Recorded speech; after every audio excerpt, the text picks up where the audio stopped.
Today's game for the color computer is from Computerware, a company that I haven't covered any games for yet. This is Gran Prix.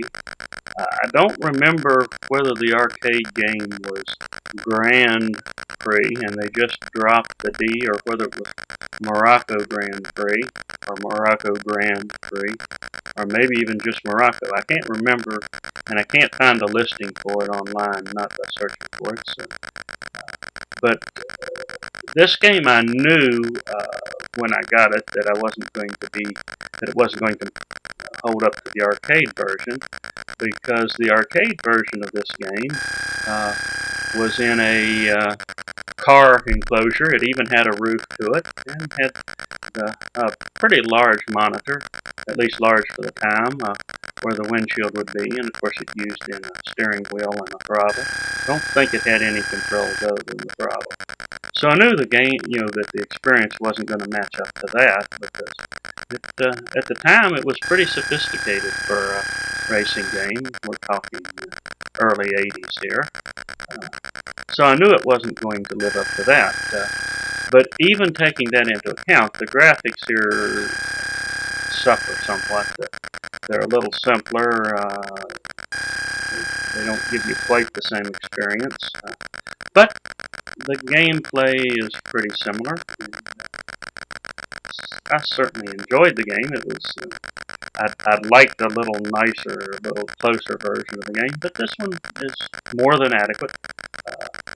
This is kind of like pole position in some of the other racing games, in that you have a timer and you have to reach a certain score by the time the timer runs out. In this case, 2,000 points. And at that point, you go into extended mode.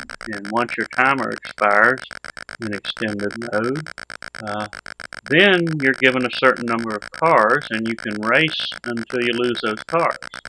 So instead of being a time-based game at that point, it's a lives-based game. And in the extended mode, the driving conditions change. You have several different driving conditions which are coming up, and I'll cover them when we get there.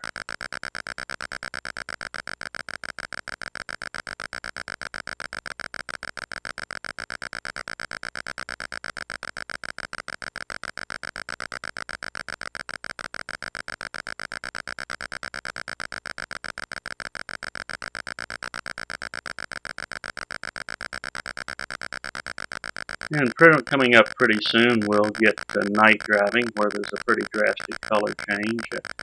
Much more so than what you'd see in the arcade, but because of the color choice here, you couldn't just darken up what already existed. You had to change it somewhat for it to look right at all.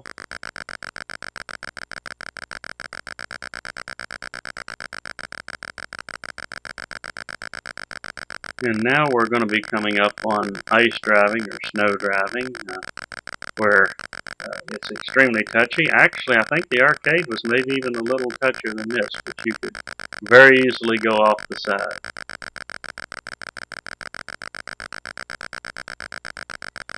And now we're going to be coming up on driving on grass. And when you drive on grass, as you can see, you shake back and forth, so you can't get nearly as close to the sides or to the car. And these are the modes that existed in the original, so it pretty much brings up all the conditions that existed, including what's going to come up here pretty soon and surprise me, this ambulance. I had forgotten that there was anything in the game that would come up behind you and run you down, but I was rather abruptly reminded of it.